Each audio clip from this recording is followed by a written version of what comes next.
नमो भगवते वासुदेवाय नमः। प्यारे भक्तगणों, आज के वीडियो में आप सभी जानेंगे कि साल 2024 में विजया एकादशी व्रत कब है। जानेंगे एकादशी व्रत का महत्व, एकादशी की पूजन विधि, एकादशी की व्रत में क्या खाए और क्या ना खाए, एकादशी व्रत की शुभ मुहूर्त, एकादशी व्रत का पारण का समय और साथ में श्रवण करेंगे विजया एकादशी व्रत महात्म्य कथा। हिंदू धर्म में एकादशी का विशेष महत्व है। एकादशी तिथि भगवान विष्णु को समर्पित है। कहते हैं इस व्रत को करने से भगवान विष्णु की आशीर्वाद मिलता है और मोक्ष की प्राप्ति होती है। फाल्गुन मास की कृष्णा पक्ष की एकादशी को विजया एकादशी के नाम से जाना जाता है। विजया एकादशी व्रत की तिथि। विजया एकादशी व्रत का आरंभ 6 मार्च को सुबह 6:31 पर होगा और अगले दिन 7 मार्च को 4:14 पर एकादशी तिथि समाप्त होगी। लेकिन उदया काल से ही एकादशी तिथि 6 मार्च को पूरे दिन रहने वाली है, इसलिए विजया एकादशी का व्रत 6 मार्च को रखा जाएगा। एकादशी व्रत का महत्व। विजया एकादशी को लेकर मान्यता है कि इस व्रत को रखने से व्यक्ति को विजय मिलती है। लंका विजय करने की कामना से बगदालभ्य मुनि की आज्ञा अनुसार समुद्र के तट पर भगवान राम ने इसी एकादशी का व्रत किया था, जिसके प्रभाव से रावण का वध हुआ और भगवान रामचंद्र की विजय हुई। अब आइए जानिए विजया एकादशी व्रत की पूजन विधि। विजया एकादशी के दिन पहले एक शुद्ध स्थान बनाए और उस पर सप्त अनाज रखे। विजया एकादशी के दिन सुबह ब्रह्म मुहूर्त में उठे। इसके बाद पूजा का मंदिर अच्छे से स्वच्छ कर ले, फिर उस पर सप्त अनाज रखे। इसके बाद वहाँ पर चांदी, तांबे या मिट्टी का कलश स्थापित करें। इन सब के बाद भगवान विष्णु की मूर्ति को स्थापित करें। फिर धूप, दीप, चंदन, फल फूल और तुलसी आदि से भगवान की पूजा करें। व्रत रखने के साथ साथ विजया एकादशी की व्रत कथा का पाठ करें। रात्रि के समय श्री हरि के नाम का जाप करते हुए जागरण करें। विष्णु सहस्त्र नाम का पाठ करना इस दिन अत्यधिक शुभ माना जाता है। आइए आप जानते हैं कि विजया एकादशी पर हमें क्या करना चाहिए और क्या नहीं खाना चाहिए, क्या सेवन करना चाहिए और क्या नहीं। संभव हो सके तो जल और अन्न दोनों का सेवन न करें। जल और अन्न के बिना नहीं रह सकते तो फलाहार कर सकते हैं और जल पी सकते हैं। बालक, वृद्ध और रोगी व्रत न करें, चावल न बनाए और न ही खाए। किसी भी तरह से झूठ न बोले और हिंसा न करें। मन, वचन और कर्म से किसी को परेशान न करें। किसी भी तरह का नशा न करें। ब्रह्मचर्य का पालन करें। किसी भी गरीब और जरूरतमंद व्यक्ति को भोजन करवाएं। अब आइए श्रवण करें विजया एकादशी व्रत की बड़ी ही दुर्लभ कथा।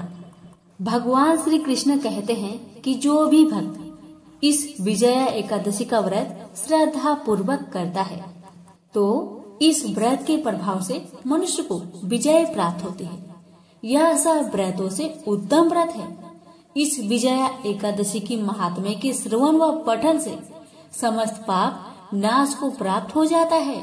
इसलिए कथा को बड़े ही श्रद्धा से, प्रसन्नचित मन से पूरा अवश्य सुनिएगा। आपकी सभी मनोकामना जल्दी ही पूर्ण होगी। प्रेम से बोलिए लक्ष्मी नारायण की जय। धर्मराज युधिष्ठिर बोले, हे जनार्दन, फाल्गुन माह के कृष्ण पक्ष की एकादशी का क्या नाम है तथा उसकी विधि क्या है? कृपा करके आप मुझे बतलाइए।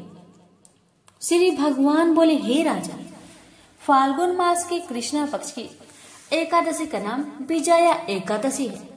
इस व्रत के प्रभाव से मनुष्य को विजय प्राप्त होती है। यह व्रत सब व्रतों से उत्तम व्रत है। इस विजया एकादशी की महात्म्य के श्रवण व पठन से समस्त पाप नाश को प्राप्त हो जाते हैं। एक समय देव ऋषि नारद जी ने जगत पिता ब्रह्मा जी से कहा, महाराज, आप मुझसे फाल्गुन मास के कृष्ण पक्ष की एकादशी का विधान कहिए। ब्रह्मा जी कहने लगे कि हे नारद, विजया एकादशी का व्रत पुराने तथा नए पापों को नाश करने वाला है। इस विजया एकादशी की विधि मैंने आज तक किसी से भी नहीं कही। यह समस्त मनुष्य को विजय प्रदान करती है।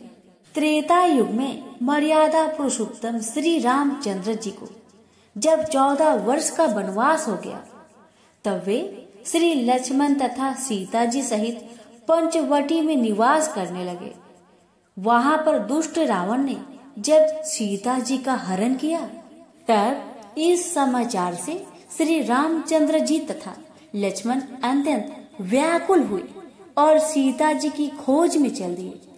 घूमते घूमते जब वे मरणासन जटायु के पास पहुँचे, तो जटायु उन्हें सीता जी का वृत्तांत सुनाकर स्वर्गलोक चला गया। कुछ आगे जाकर उनकी सुग्रीव से मित्रता हुई और बाली का वध किया।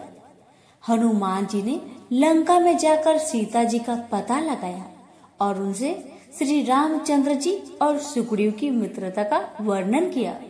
वहां से लौटकर हनुमान जी ने भगवान राम के पास आकर सब समाचार कहे। श्री रामचंद्र जी ने वानर सेना सहित सुग्रीव की सम्मति से लंका को प्रस्थान किया। जब श्री रामचंद्र जी समुद्र से किनारे पहुँचे, तब उन्होंने मगरमच्छ आदि से युक्त उस अगाध समुद्र को देखकर लक्ष्मण जी से कहा कि इस समुद्र को हम किस प्रकार से पार करेंगे। श्री लक्ष्मण ने कहा, हे पुराण पुरुषोत्तम, आप आदि पुरुष हैं, सब कुछ जानते हैं। यहाँ से आधा योजन दूर पर कुमारी द्वीप में बगदालभ्य नाम के मुनि रहते हैं। उन्होंने अनेक ब्रह्म देखे हैं। आप उनके पास जाकर इसका उपाय पूछिए। लक्ष्मण जी के इस प्रकार के वचन सुनकर श्री रामचंद्र जी बगदालभ्य ऋषि के पास गए और उनको प्रणाम करके बैठ गए।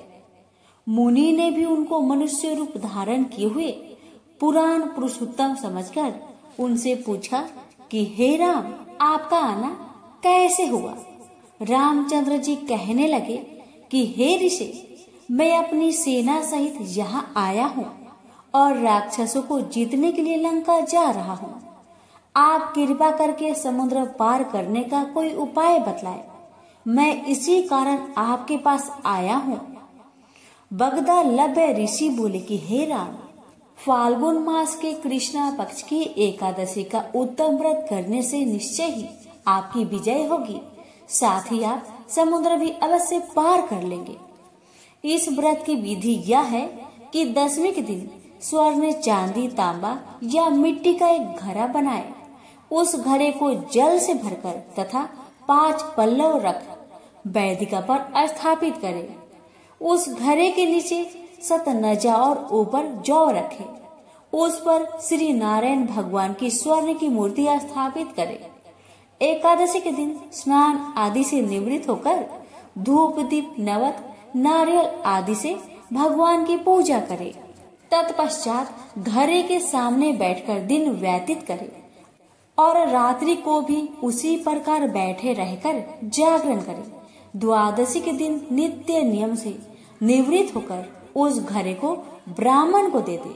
हे राम, यदि तुम भी इस व्रत को सेनापतियों सहित करोगे तो तुम्हारी विजय अवश्य होगी।